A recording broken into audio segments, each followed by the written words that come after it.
안녕하십니까? 오늘 말씀의 제목은 유월절입니다. 유월절라는 제목으로 말씀을 살펴보겠습니다. 배경은 이스라엘 백성들의 출애굽입니다. 출애굽기 11장 1절에 보면 한 가지 재앙을 더 내린 후에야 라는 말이 나옵니다. 재앙을 예고하고 그 결과를 예고하시는 것입니다. 선지자 아모스는 아모스 3장 7절에서 이런 말씀을 했습니다. 주 여호와께서는 자기의 비밀을 그 종 선지자들에게 보이지 아니하시고는 결코 행하심이 없으시리라. 그와 마찬가지로 모세를 통해서 하나님께서는 바로에게 장차 있을 일을 계시해 주셨습니다. 가장 엄숙한 경고가 바로에게 제공되었습니다. 교만, 착취, 폭력과 우상숭배, 이 죄악들이 애굽에 임한 재앙들을 촉발시킨 죄악들이었고, 이 죄악들에 대한 하나님의 공의로운 심판이 있을 것이라고 경고합니다. 출애굽기 11장 1절부터 10절을 보면 심판이 있기 전에 어떤 경고가 있는데 1절 읽고 4절부터 10절까지 읽어보겠습니다. 여호와께서 모세에게 이르시기를 내가 이제 한 가지 재앙을 바로와 애굽에 내린 후에야 그가 너희를 여기서 내보내리라. 그가 너희를 내보낼 때에는 여기서 반드시 다 쫓아내리니. 4절입니다. 모세가 바로에게 이르되 여호와께서 이와 같이 말씀하시기를 밤중에 내가 애굽 가운데로 들어가리니 애굽 땅에 있는 모든 처음 난 것은 왕위에 앉아있는 바로의 장자로부터 맷돌 뒤에 있는 몸종의 장자와 모든 가축의 처음 난 것까지 죽으리니 애굽 온 땅에 전무후무한 큰 부르짖음이 있으리라. 그러나 이스라엘 자손에게는 사람에게나 짐승에게나 개 한 마리도 그 혀를 움직이지 아니하리니 여호와께서 애굽 사람과 이스라엘 사이를 구별하는 줄을 너희가 알리라 하셨나니 왕의 이 모든 신하가 내게 내려와 내게 절하며 이르기를 너와 너를 따르는 온 백성은 나가라 한 후에야 내가 나가리라 하고 심히 노하여 바로에게서 나오니라. 여호와께서 모세에게 이르시기를 바로가 너희의 말을 듣지 아니하리라. 그러므로 내가 애굽 땅에서 나의 기적을 더하리라 하셨고 모세와 아론이 모든 기적을 바로 앞에서 행하였으나 여호와께서 바로의 마음을 완악하게 하셨으므로 그가 이스라엘 자손을 그 나라에서 보내지 아니하였더라. 하나님께서 마지막 재앙을 내리시기 전에 애굽에 3일간의 흑암 재앙을 주셨습니다.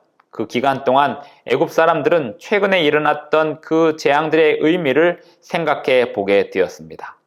하나님은 최후의 분명한 경고를 주고 계십니다. 마지막으로 옳은 선택을 할 기회를 주실 것입니다. 하지만 출애굽기 11장 8절에서 보면 모세는 심히 노하여 바로에게서 나왔다고 기록하고 있습니다. 왜 모세는 심히 노하면서 나왔을까요? 모세는 아마도 마지막 비극의 결과를 알았기 때문일 것입니다. 10번째 재앙은 많은 사람들을 죽게 할 것이고 그 이유는 바로 왕의 완악한 마음 때문이 될 것입니다. 성경에서 숫자 10은 매우 중요한 상징성을 지닙니다.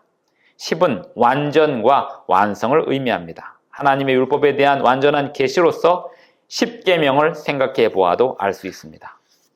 애굽에 내린 10재앙은 하나님의 정의와 심판에 대한 완전한 표현이었습니다. 하나님은 심판자이십니다. 교만을 심판하시고 불의와 차별, 오만, 착취, 잔인함과 이기심을 미워하시며 그것들을 반대하십니다. 하나님께서는 고통받는 자와 부당한 대우를 받는 자들과 박해받는 자와 학대받는 자들의 편에 서십니다. 하나님은 정의를 행하실 것이고 그것은 하나님의 사랑을 진실하게 표현하는 방식입니다. 우리도 사랑과 정의, 그 둘을 모두 이루기 위해서 최선을 다해야 합니다. 하지만 우리는 둘 중에 어느 한쪽으로 치우칠 가능성이 높습니다.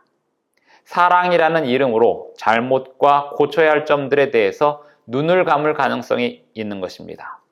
반대로 너무 냉정하게 정의를 행할 수도 있습니다. 어느 쪽이든 한쪽으로 극단적인 것은 옳지 않습니다.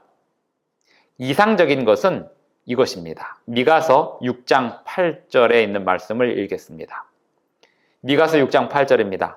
사람아, 주께서 선한 것이 무엇임을 내게 보이셨나니 여호와께서 내게 구하시는 것은 오직 정의를 행하며 인자를 사랑하며 겸손하게 내 하나님과 함께 행하는 것이 아니냐.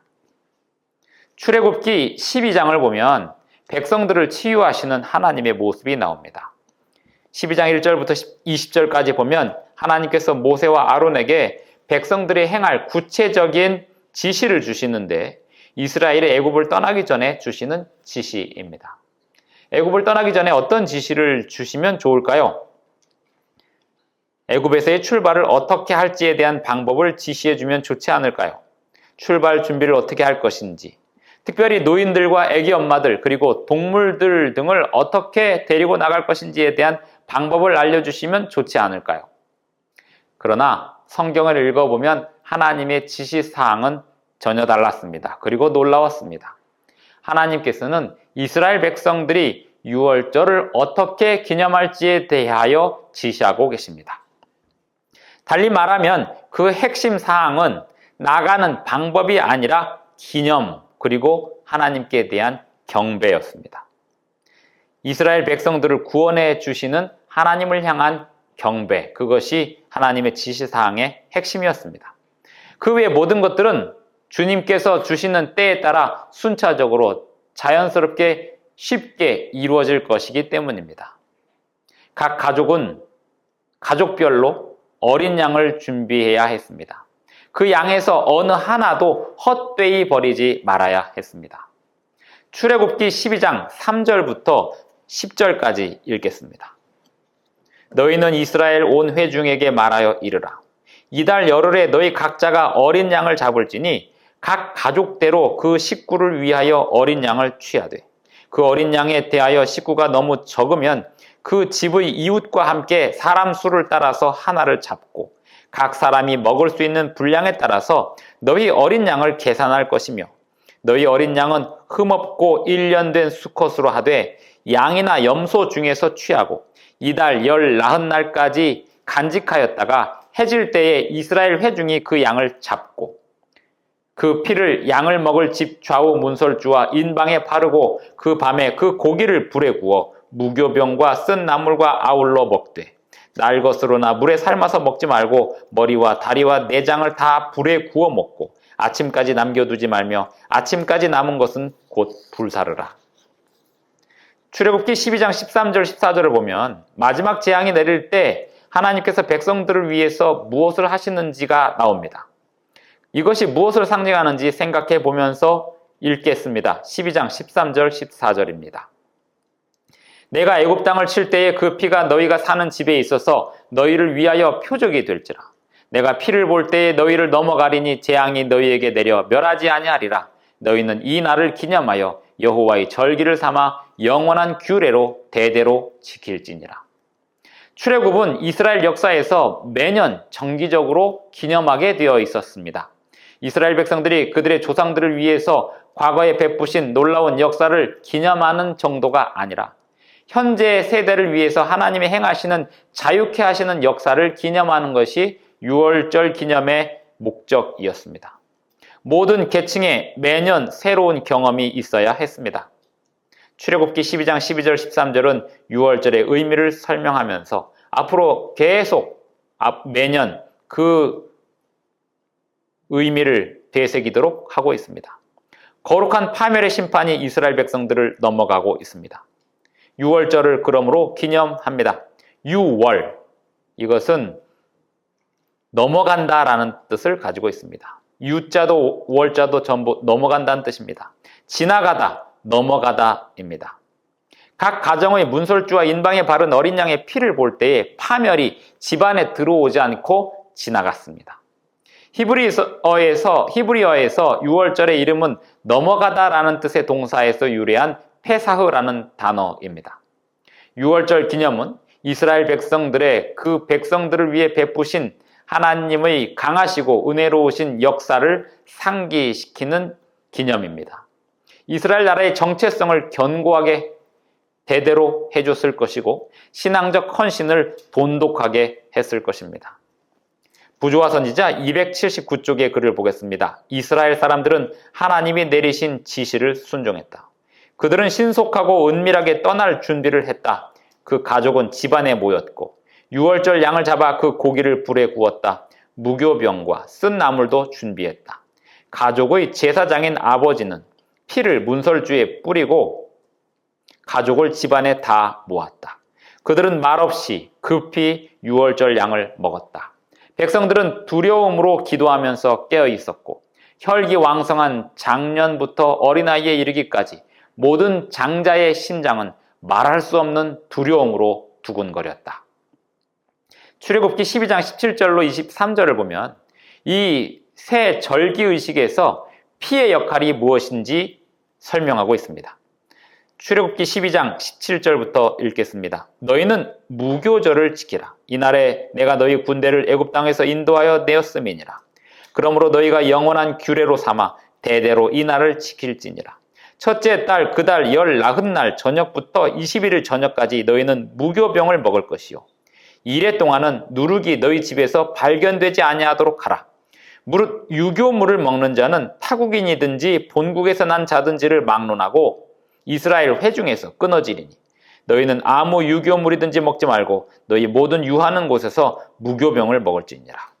모세가 이스라엘 모든 장로를 불러서 그들에게 이르되 너희는 나가서 너희의 가족대로 어린 양을 택하여 유월절 양으로 잡고 우슬초 묶음을 가져다가 그릇에 담은 피에 적셔서 그 피를 문 인방과 좌우 솔주에 뿌리고 아침까지 한 사람도 자기 집 문 밖에 나가지 말라.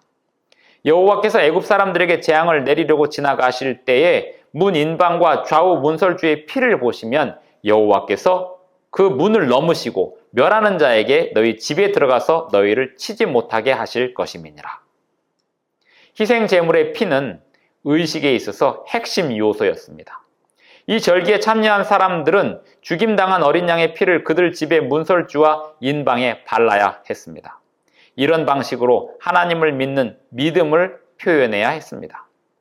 피를 바른 집은 그냥 넘어가심으로 구원하시지만 바르지 않은 집은 심판을 면치 못한다는 사실을 믿는다면 피를 바르게 되어 있었습니다. 유월절 어린 양은 흠이 없어야 했습니다. 왜냐하면 예수님을 가리키는 상징이 되어야 했기 때문입니다. 요한복음 1장 29절은 예수님을 이렇게 표현합니다. 세상 죄를 지고 가는 하나님의 어린 양이라고. 어린 양의 피는 핵심적인 역할을 했는데 보호를 상징했고 죽음의 심판 중에 생명의 사인을 의미했습니다. 출애굽기 12장 13절을 보겠습니다. 그 피가 너희가 사는 집에 있어서 너희를 위하여 표적이 될지라. 내가 피를 볼 때에 너희를 넘어가리니 재앙이 너희에게 내려 멸하지 아니하리라. 온전한 복음은 유월절 기념과 연결됩니다. 왜냐하면 유월절은 종된 삶에서 자유로의 해방과 약속의 땅으로 가는 것뿐만 아니라 우리 죄를 위한 예수 그리스도의 희생 그리고 그분의 선하심이 그분의 피로 덮이는 모든 사람들에게 적용됨을 가리키기 때문입니다. 수세기가 지난 후 사도 바울은 유월절 의식을 생각하면서 이렇게 성경에 기록했습니다. 고린도전서 5장 7절의 말씀입니다.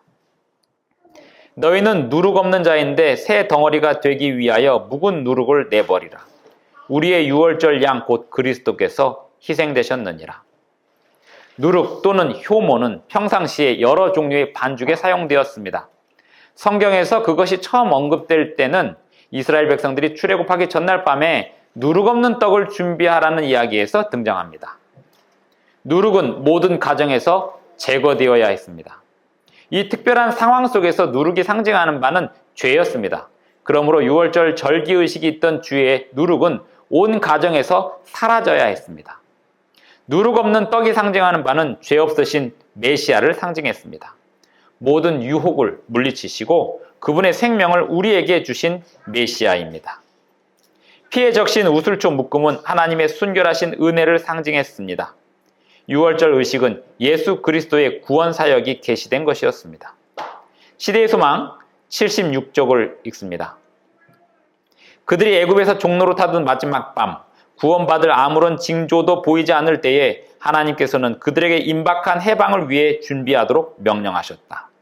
하나님께서는 바로에게 애굽의 최후의 형벌이 내리게 될 것을 경고하시는 동시에 히브리 사람들에게는 그들의 가족들을 그들의 집에 모으도록 지시하셨다.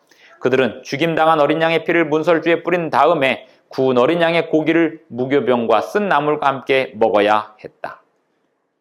이스라엘 백성들은 유월절의 경험을 후손들에게 대대로 전해야 했습니다. 시편 기자는 우리 자녀들이 하나님의 사랑과 돌보심을 어떻게 알게 될지에 대해서 이렇게 기록했습니다. 시편 145편 4절에 있는 말씀입니다. 대대로 주께서 행하시는 일을 크게 찬양하며 주의 능한 일을 선포하리로다. 한 세대는 다음 세대에게 하나님에 대해 이야기해야 합니다. 하나님의 놀라우신 역사와 그분의 가르침을 이야기하는 것입니다. 그렇게 함으로 성경 지식을 다음 세대에 전할 수 있습니다. 출애굽기 12장 24절로 28절을 보면서 어떤 중요한 사항이 나타나고 있는지 찾아보겠습니다. 24절입니다. 너희는 이 일을 규례로 삼아 너희와 너희 자손이 영원히 지킬 것이니 너희는 여호와께서 허락하신 대로 너희에게 주시는 땅에 이를 때에 이 예식을 지킬 것이라. 이후에 너희의 자녀가 묻기를 이 예식이 무슨 뜻이냐 하거든 너희는 이르기를 이는 여호와의 유월절 제사라. 여호와께서 애굽 사람에게 재앙을 내리실 때에 애굽에 있는 이스라엘 자손의 집을 넘으사 우리의 집을 구원하셨느니라 하라 하매 백성이 머리 숙여 경배하니라. 이스라엘 자손이 물러가서 그대로 행하되 여호와께서 모세와 아론에게 명령하신 대로 행하니라. 이스라엘에서 부모들은 첫 번째 교사들이었습니다. 그들은 출애굽 사건의 이야기를 자녀들에게 전수해야 했습니다. 단지 옛날의 재미있는 이야기로 역사적 사건으로 이야기하는 게 아닙니다. 그들 자신의 경험으로 전해야 했습니다. 수백 년이 지나도록 매 해마다 유월절에 대하여 경험을 하고 그 경험을 자식들에게 전해야 했습니다. 유월절 의식을 기념함으로 이스라엘 백성들은 그들의 조상들의 경험과 그들의 경험을 일치시키는 경험을 해야 했습니다. 그렇게 함으로 역사를 되살리고 실감나게 살려내야 했습니다. 유월절마다 가정의 아버지들은 이 내용을 말하게 되어 있었습니다. 내가 애굽에 있을 때 애굽 신들의 패배와 재앙을 보았다. 그리고 나는 자유롭게 되었다라고 이야기해야 했습니다. 모세오경에서는 부모들이 유월절에 관한 자녀들의 질문에 어떻게 답변해야 하는지에 대해서 두 번이나 강조했습니다. 신명기 6장 6절로 8절에 강조했고 출애굽기 13장 14절로 16절에 강조했습니다. 이스라엘이 애굽으로부터의 자유를 기념하라고 지시를 받았을 때 그들은 아직 애굽 안에 있었음에 주목하는 게 중요합니다. 그때 모든 의식은 믿음의 행위였던 것입니다. 이스라엘 백성들은 지시를 받았을 때 그들의 구원자이신 하나님께 머리 숙여 경배하고 유월절에 관한 지시에 따랐습니다.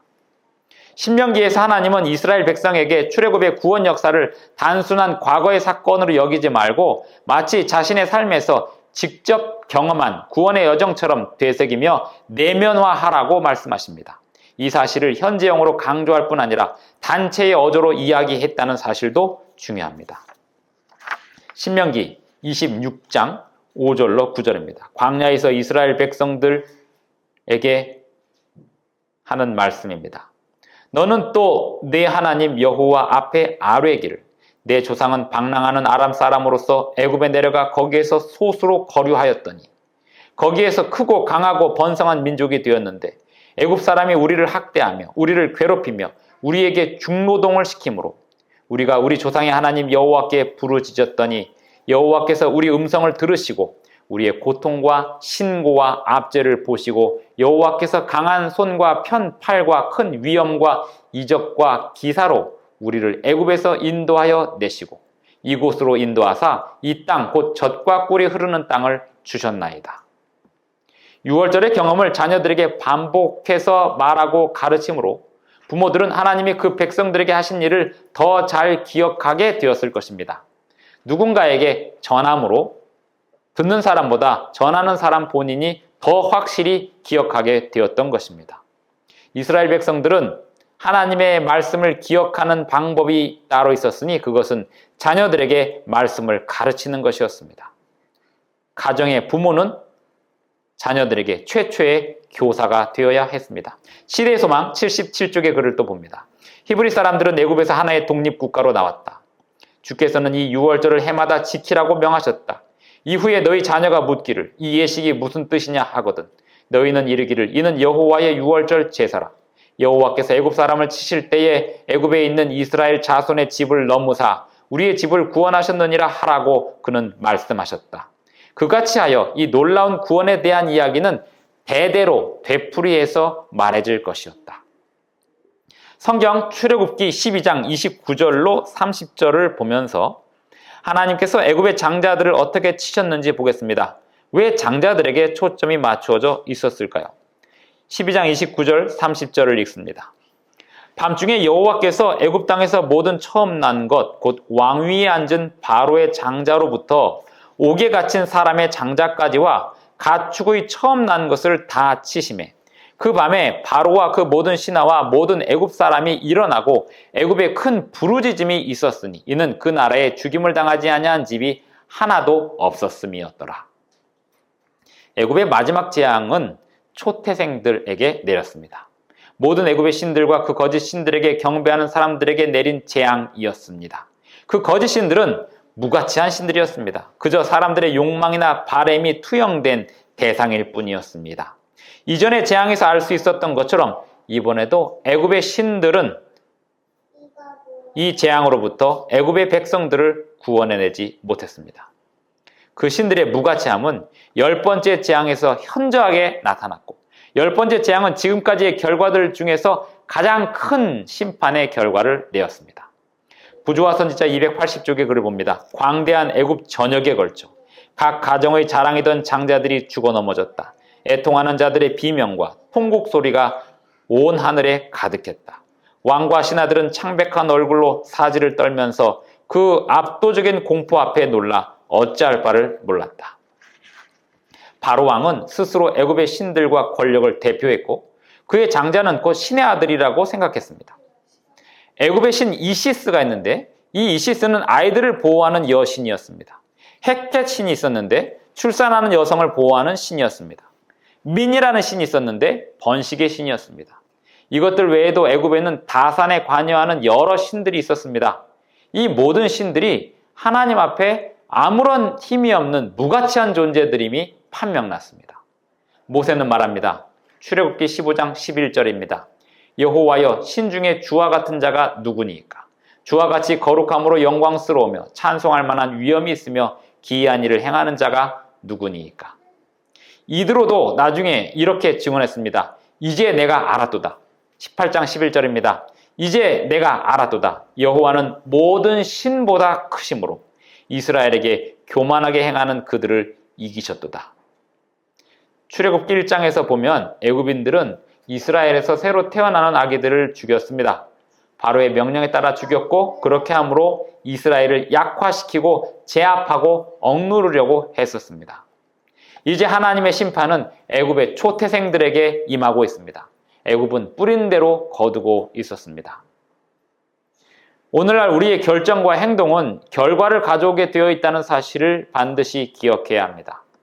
우리 모두가 경험한 뼈아픈 진리가 있다면 우리의 잘못된 행동들에 대하여 우리만 고통당하는 게 아니라는 것입니다. 다른 이들, 때때로는 많은 사람들이 심지어 무고한 이들까지도 고통을 받게 됩니다. 이것이 죄의 잔인한 특성입니다. 부조와 선지자 268쪽의 글을 봅니다. 그분은 각 사람에게 그들의 그릇된 행위가 품성에 고착되기 전에 그것들을 시정할 수 있는 기회를 주신다. 그러나 만일 그가 시정받기를 거절한다면 하나님의 능력은 그의 행동에 경향을 제시하기 위하여 개입하지 않는다. 그는 같은 길을 되풀이하기가 훨씬 쉽다는 것을 알게 된다. 그는 성령의 감화에 대항하여 마음을 굳게 하고 있다. 계속 빛을 거절하면 그는 더욱 강력한 감화력도 영구적으로 감명을 주지 못하는 곳에 자신을 두게 된다. 이 세상에서 가장 힘든 형벌은 자식의 죽음이었던 것입니다. 애굽의 바로 왕이 첫째 아들을 잃고 그 완악한 마음이 어쩔 수 없이 풀어지게 되었습니다. 백성들을 나가라고 명령하게 된 것입니다. 얼마 안 있다가 다시 변덕을 부리긴 했지만 9가지 재앙이 애굽의 왕 바로의 마음을 돌려 세우지 못했습니다만 나머지 한 가지 재앙, 첫째 아들의 죽음은 바로 왕의 마음을 제압하고도 남았던 것입니다. 죄의 결과는 첫째 아들의 죽음으로 애굽의 바로 왕에게 끝났습니다. 마찬가지로 아담과 온 인류의 죄의 결과는 하나님의 아들이신 예수님의 십자가 죽음으로 끝을 내었습니다. 예수님께서 모든 것을 다 이루셨도다 라고 말씀하셨을 때 그것을 깨달은 백성들은 죄를 미워하게 되었고 예수님의 율법에 순종하게 되었습니다. 하지만 그렇게까지 아들을 보내시고 그 아들이 죽게 되도록 허락하신 하나님의 사랑을 깨닫지 못한 이들은 여전히 완고한 마음으로 이 세상을 살아가고 있습니다. 언젠가 완고한 마음이 풀어질 것이라고 생각한다면 그것은 매우 위험한 발상입니다. 애굽의 왕 바로의 모습을 보면서 우리는 자그마한 일에서부터 우리의 마음을 하나님께 굴복하기로 온전히 결심해야 합니다. 마지막에 산을 바라보고 하늘을 바라보고 통곡할 날이 오지 않도록 하늘에서 영광스러운 예수님의 재림의 모습을 우리가 기쁨으로 바라볼 수 있도록 하려면 오늘 우리가 해야 할 작은 일에 대한 순종을 온전히 행할 때 주님이 우리에게 주시는 더 큰 순종을 이루어가는 방향으로 우리는 성장해 갈 수 있습니다. 성령의 감화에 대항하여 마음을 굳게 하고 있다면, 계속 빛을 거절한다면 그는 더욱 강력한 감화력도 영구적으로 감명을 주지 못하는 곳에 자신을 두게 된다는 경고의 말씀을 잊지 말기를 바랍니다. 기도하시겠습니다. 하늘에 계신 우리 아버지, 오늘도 우리에게 말씀을 주시고 또 출애굽의 교훈을 주시오니 감사합니다. 애굽의 바로 왕에게서 우리가 얻을 수 있는 교훈이 있습니다. 또한 주님께서 유월절 의식을 제정하시는 모습에서 우리에게 주시는 교훈이 있습니다. 그 모든 교훈을 우리가 마음에 새기고자 하오니 가르쳐 주시고 우리의 삶에 적용되게 하여 주시옵소서. 예수님의 이름으로 기도합니다. 아멘.